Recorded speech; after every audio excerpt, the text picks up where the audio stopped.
Olá, seja bem-vindo a mais um Espaço Livre. No programa de hoje vamos falar sobre doenças oculares. Cerca de 60% das doenças que causam cegueira poderiam ser tratadas se descobertas no início. Nosso convidado é o oftalmologista Ibrahim Vieira. Seja bem-vindo ao programa, doutor. Obrigado, Carol. Doutor, quais são as doenças oculares que podem causar cegueira? Então, existem várias doenças, na verdade, que podem causar cegueira, né? No Brasil, as principais, eu acho que seria importante destacar três: catarata, glaucoma e a retinopatia diabética. Então, a catarata, ela é uma opacificação de uma lente que fica dentro do olho, chama cristalino. Isso é um processo contínuo que começa desde que se é jovem e vai progredindo até que fica muito opaca a partir dos 60 anos, mais ou menos. Mas varia de pessoa para pessoa. O glaucoma é uma alteração do nervo, uma doença do nervo do olho, em que o principal fator de risco é o aumento da pressão intraocular. A terceira que a gente falou é a retinopatia diabética, que são alterações dos vasos sanguíneos na retina, que é o fundo do olho. Todas as três doenças, se diagnosticadas na fase inicial, tendem a ter um resultado melhor com o tratamento ou com a prevenção do que se diagnosticadas na forma tardia. Principalmente o glaucoma e a retinopatia diabética, quando são diagnosticados na fase tardia, tendem a ter um prognóstico, isso é, um resultado final pior. Por isso é tão importante realizar exames preventivos. Perfeito, exato. Então, hoje em dia a gente recomenda que a partir dos 40 anos os pacientes vão pelo menos uma vez ao ano, mesmo que não tenham queixa oftalmológica, para fazer uma avaliação dessas doenças, né? Algumas delas, como por exemplo o glaucoma, são inicialmente assintomáticas, assim como a diabetes, por exemplo. Então, às vezes o paciente só percebe que tem alteração, só percebe mudança no campo de visão ou na qualidade da visão quando a doença já está numa fase mais avançada e que o tratamento é mais difícil. O glaucoma, como o senhor falou, ele é uma das principais causas de cegueira irreversível e até 2020 a Organização Mundial da Saúde estima que o número de pessoas com a doença vai aumentar de 60 para 80 milhões. Como que isso pode ser evitado, doutor? É fazendo o acompanhamento mesmo preventivo? O principal motivo aí desse aumento da prevalência da doença está relacionado justamente com o envelhecimento da população. Então, é uma doença que é muito mais comum em pacientes idosos. Não existe uma triagem determinada para glaucoma. O ideal é que o paciente procure o oftalmologista, que vai avaliar caso a caso quais são os exames necessários e se há indicação de fazer um segmento maior. É importante também que os pacientes que já têm histórico familiar, pais, tios, com glaucoma ou com aumento da pressão intraocular, que façam essa investigação precocemente. No caso da catarata, ela também atinge as pessoas com mais idade. 20% das pessoas entre 60 e 69 anos e mais de 40% das pessoas com mais de 70 anos. Mas é comum ter em jovens também? Em jovens é bem menos comum, né? Existem casos, claro, de catarata congênita, em que a criança já nasce com a catarata, mas isso é uma exceção e está relacionada com algumas doenças genéticas. No jovem, a catarata é mais comum pós-trauma, isso é, pós-acidente, pós-luta, né? Pós-choque. Então, essas coisas podem interferir e induzir catarata mesmo em pacientes mais jovens. O que você estava falando aí do aumento da frequência de catarata em pacientes idosos também é um fato, né? Então a gente sabe que com 60 anos uma parcela relativamente pequena, 15, 20% dos pacientes tem catarata, mas vai progredindo rapidamente até que por volta dos 90 anos praticamente 90% dos pacientes têm catarata. É difícil um paciente chegar aos 90 anos sem ter catarata. Por que isso acontece? Isso deve ao envelhecimento natural da lente. Quando a gente nasce, ela é clara e transparente e ela vai progredindo com o tempo, ela vai se tornando amarelada e opaca, impedindo que a luz entre dentro do olho. Então, e aí o que a gente precisa fazer nesses casos, né, o tratamento da catarata, é uma cirurgia em que a gente tira essa lente que está opaca, já está envelhecida, e aí coloca uma nova lente artificial que vai permitir que o paciente volte a ter uma melhor qualidade de vida e uma melhor qualidade de visão também. Muitas vezes, quando a gente trata esses pacientes, eles já estavam perdendo a autonomia deles, né, os pacientes mais idosos. Não conseguiam mais ler, não conseguiam mais ir ao banco, pegar o ônibus ou dirigir. E aí, conforme a gente faz o tratamento, quando a gente trata, faz a cirurgia, o paciente volta, ganha novamente a independência dele. Doutora, a Academia Americana de Oftalmologia projeta, né, que até 2050 metade da população será míope. Tem alguma explicação para isso? Então, a gente fala hoje em dia de epidemia de miopia, Sim. né? E isso principalmente nos países asiáticos, a China, a Tailândia, né, a Coreia, todos esses países estão tendo uma explosão de pacientes com miopia. Então, a gente não sabe ainda exatamente qual que é a causa. A gente acredita que tem a ver com a redução de exposição ao sol. Tem alguns estudos que mostram que crianças que têm menos atividades ao ar livre, menos atividades no sol, têm uma frequência maior de miopia. Olha só. E atualmente a gente costuma ficar muito tempo no computador, olhando para celular, é muita tecnologia. Isso faz mal também? Então, tem essa outra teoria de que o aumento dos casos de miopia estão relacionados com o aumento de tempo de visão para perto, né? Então, seria uso de tablet, uso de computador ou mesmo leitura. Essa teoria ainda não é confirmada e a gente acredita que talvez seja um fator de confusão com menos exposição a ambientes externos, com menos exposição à luz do sol. Então, a gente ainda não tem a resposta para isso, mas o que a gente recomenda hoje é parcimônia no uso dos tablets, dos celulares e mesmo da leitura e uma maior tempo de exposição ao sol, maior atividade ao ar livre e aos parques, né, para brincar. No caso dessas doenças oculares que a gente já falou, quais são os tratamentos mais comuns? Então, a gente falou agora da catarata, Sim. né, em que o tratamento é cirúrgico, não tem um colírio que trate a catarata.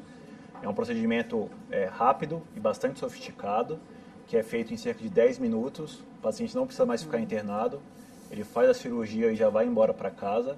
Muitas vezes, no mesmo dia ou no dia seguinte, ele já percebe uma grande melhora da qualidade de visão. E aí, algumas vezes, a gente consegue já até mesmo reduzir o grau do paciente. Às vezes, o paciente faz a cirurgia e fica sem grau, por exemplo. Em alguns casos, é possível também colocar uma lente que se chama lente multifocal, em que o paciente consegue ficar mais tempo sem o óculos para longe e para perto. Não é como a visão de um paciente que tem 30 anos, né, mas ajuda bastante. Ele consegue mexer no computador, dirigir, ler, sem óculos a maior parte do tempo.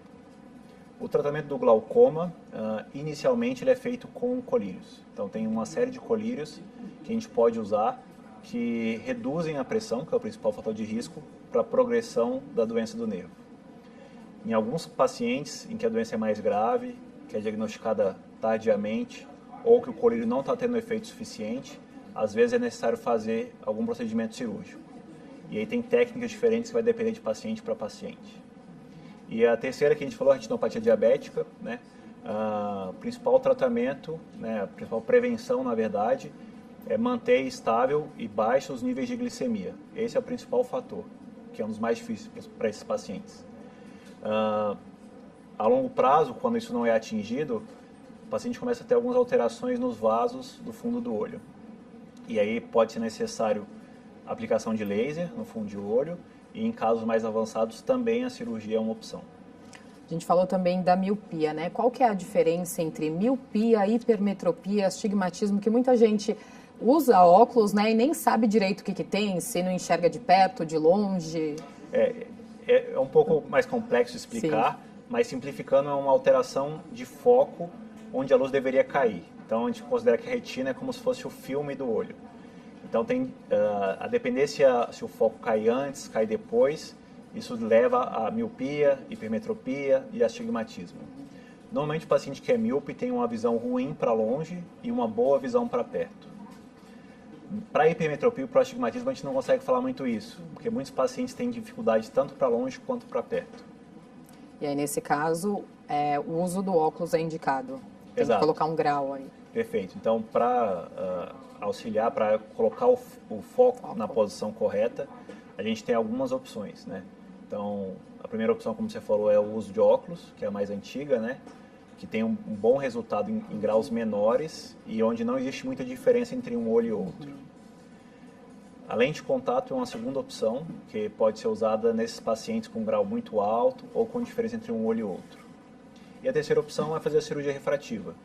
Não são todos os pacientes que podem operar a cirurgia refrativa, né? O paciente precisa fazer uma avaliação, uma investigação,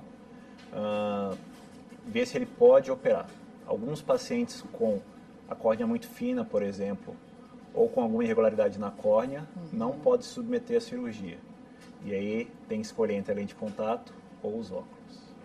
Aí só para completar, né, mesmo a lente de contato, é importante que o paciente faça uma avaliação antes com o oftalmologista. Também não são todos os pacientes que podem usar lente de contato e o grau do óculos não é igual ao grau da lente de contato. Algumas vezes precisa fazer uma correção e a lente de contato tem outros parâmetros que não só o grau, que podem agredir o olho do paciente. Então, sempre que o paciente vai começar a usar, ou sempre que ele vai trocar a lente de contato, é importante que ele passe com o oftalmologista. E o estrabismo, doutor, quais são as principais causas e os possíveis tratamentos? Então, o estrabismo, acho que é importante dividir entre o estrabismo que ocorre nas crianças e o estrabismo que ocorre nos adultos, né? Então, todos eles, existem várias causas, tá certo? Algumas vezes está relacionado nas crianças, né? Relacionado com o grau que a criança apresenta. Muitas vezes, só de usar óculos, o paciente já apresenta uma melhora da qualidade de visão e do estrabismo. Em alguns pacientes, podem ser necessários outros tipos de tratamento.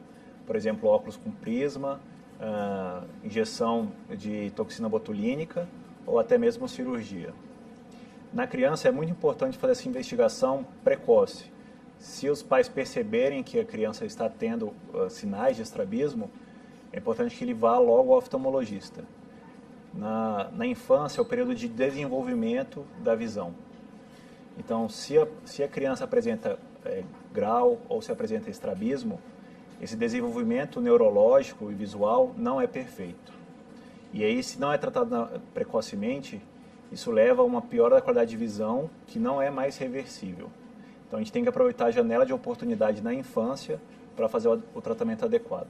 Tem o teste do olhinho, né? Como que ele é feito? Quais doenças que podem ser detectadas com esse teste? Então, o teste do olhinho, ele é um teste de triagem que é feito habitualmente por pediatras ainda na neonatologia. Então, é só um teste de triagem e o que o médico faz é colocar uma luz no olho da criança e avaliar se a criança tem um reflexo normal, isso é, reflexo vermelho, ou se tem um reflexo alterado, que normalmente é branco ou opaco. Então, é um teste de triagem que não é muito preciso, não é tão preciso quanto a avaliação de um oftalmologista, mas descarta algumas doenças graves na infância. Então, o mais conhecido até pelo público leigo é um tumor de dentro do olho que se chama retinoblastoma, que pode ter, o tumor ele atrapalha o reflexo, e aí normalmente a criança fica com um reflexo branco, que muitas vezes aparece até em fotografia, né? Com flash. Não necessariamente uma foto com flash branco quer dizer que a criança tem isso, tá certo? Mas é um sinal que a criança deve ser levada a um oftalmologista. Ela descarta também outras doenças ainda, como por exemplo, opacidades na córnea ou catarata congênita, que a gente falou agora há pouco. Doutor, nós vamos continuar falando sobre doenças oculares daqui a pouco. Vamos para um rápido intervalo e já voltamos com mais Espaço Livre. Não saia daí.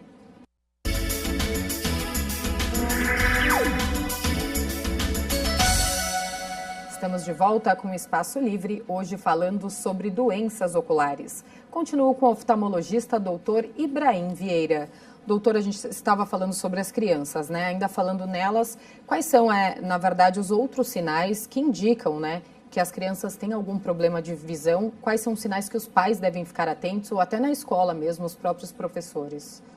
Então, na idade escolar, né, uma das principais queixas das crianças ou dos professores é que a criança está apresentando uma piora do rendimento escolar. Então, ela não está conseguindo acompanhar a classe, né? Às vezes as crianças têm uma certa timidez ou não querem discutir com os pais esse problema, e é importante os pais e os professores estarem atentos com relação a isso. Algumas vezes até mesmo as crianças começam a se excluir do ciclo social, porque começam a não conseguir ver as amigas e começam a ter uma certa... sofrer um preconceito no grupo de amigas, né? Mas é importante principalmente que os pais fiquem atentos com relação a isso aí, né? Apesar de na escola os professores muitas vezes conseguirem perceber, porque tem uma exposição a um grande número de crianças e conseguem ver uma diferença mais fácil, ainda assim é a responsabilidade dos pais estarem atentos com relação a isso aí. Então, eventualmente, né, pelo menos uma vez por ano, levar a criança ao oftalmologista para fazer uma avaliação de visão e de grau, porque nessa idade a progressão do grau muitas vezes é rápida. E a criança em 6 meses desenvolve 2, 3 graus. E aí deixa de conseguir acompanhar a classe, não consegue ver o quadro negro, né? E em casa é bom ficar atento, por exemplo, se a criança está com dificuldade de assistir televisão, se fica muito próximo, o que pode ser um sinal para os pais? Essa questão do estar muito próximo é uma preocupação frequente com das mães, né? Mas não é um sinal de doença. Então, o que acontece é que as crianças conseguem chegar de muito perto. E se elas conseguem, elas vão fazer isso porque a imagem fica maior. Então, elas se aproximam da televisão para conseguir enxergar maior. Não é um sinal de doença, tá certo? Mas eu acho que o principal fator, eu acho que seria se a criança tem dificuldade de enxergar para longe. Então, às vezes, se a criança já sabe ler, né, fazer testes eventuais para longe, mas principalmente realmente levar a criança ao oftalmologista, que vai descartar não só o grau, mas outras doenças oftalmológicas. Em relação à escola ainda, você falou que muitas vezes as crianças elas acabam se sentindo excluídas. Tem alguma relação entre as doenças oculares e até a evasão escolar?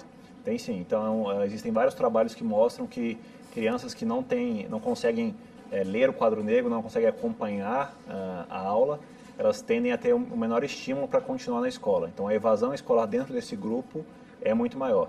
Tá?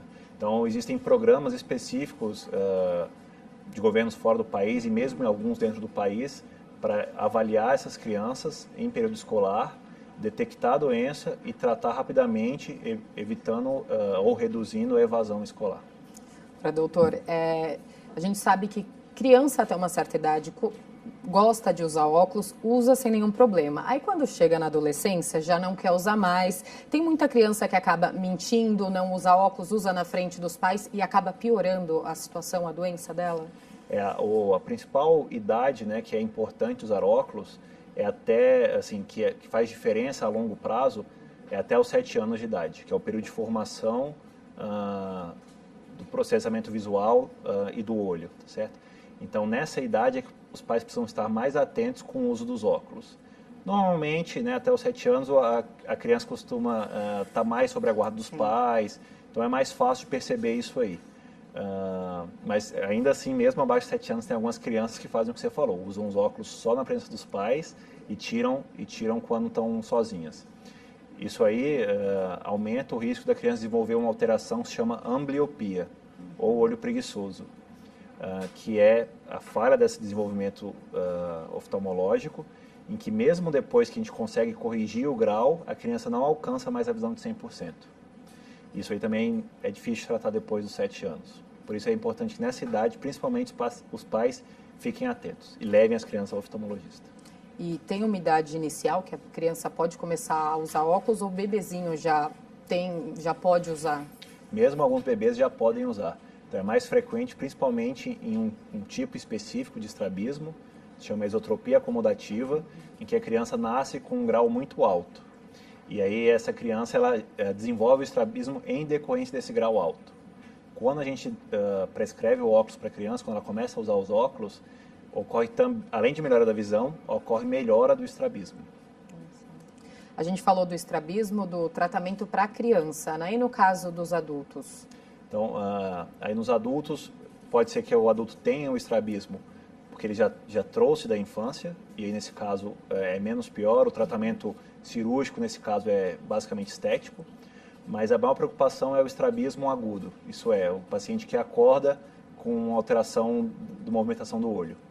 Então, nesses casos, é importante avaliar a possibilidade de algumas doenças mais graves. Então, até mesmo acidente vascular encefálico, né? Pode ter alguma alteração vascular também relacionada com diabetes ou com hipertensão. E é importante avaliar em alguns casos até a possibilidade de tumor.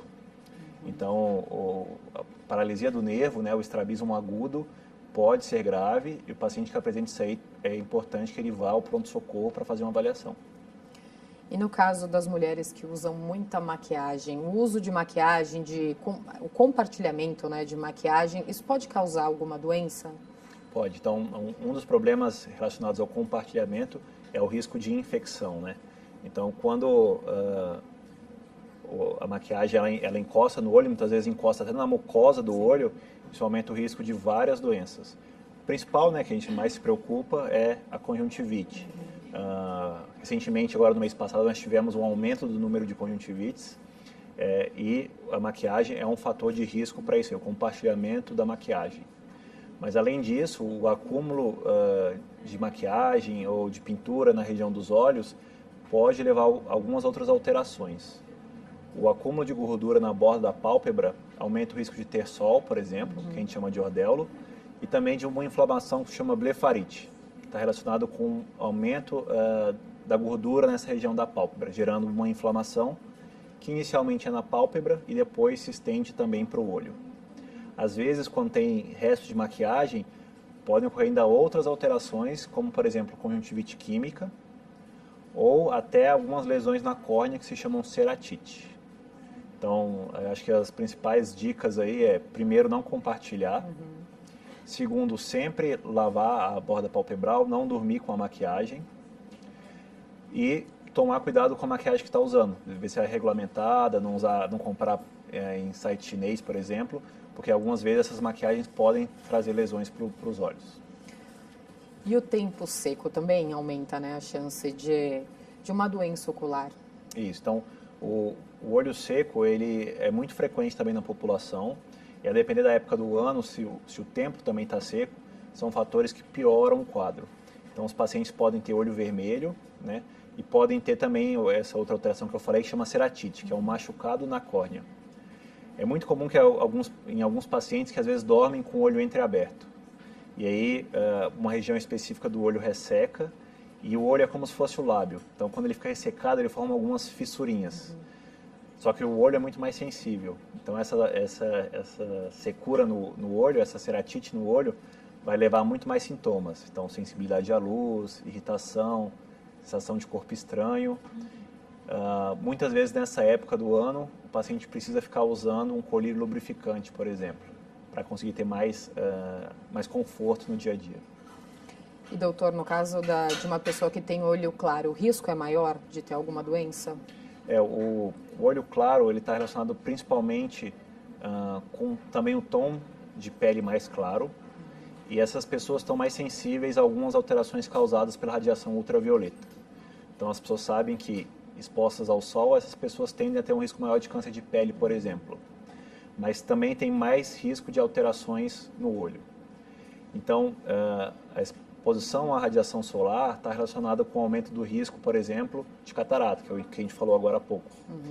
E está relacionado com uma outra doença, que também é bastante comum nos países desenvolvidos e mesmo no Brasil, que se chama DMRI, que quer dizer doença macular relacionada à idade.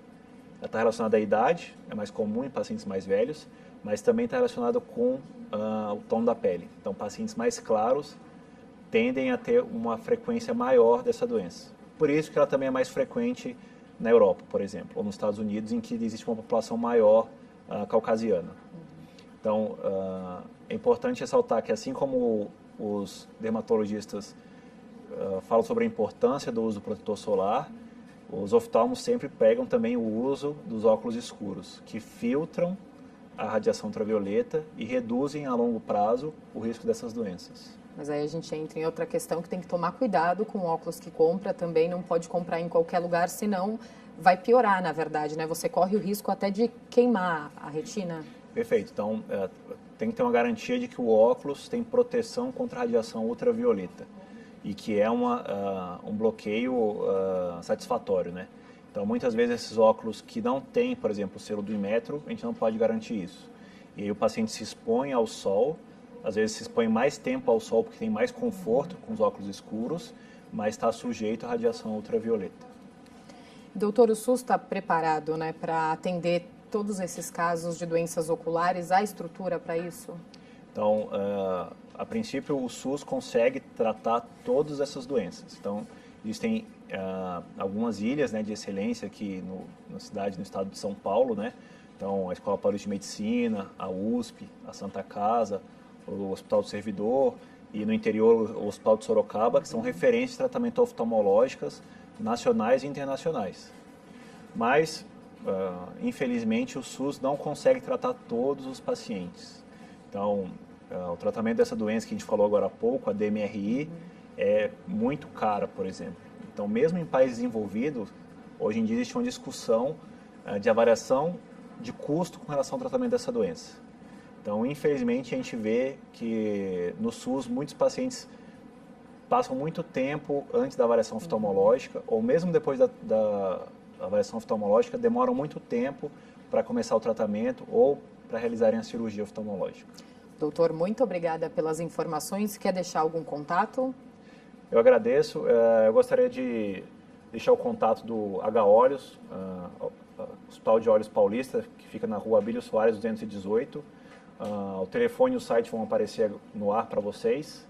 E agradeço a oportunidade de falar sobre a saúde ocular da população. Obrigado. Muito obrigada pela participação aqui no Espaço Livre e obrigada a você que nos acompanhou em mais um programa.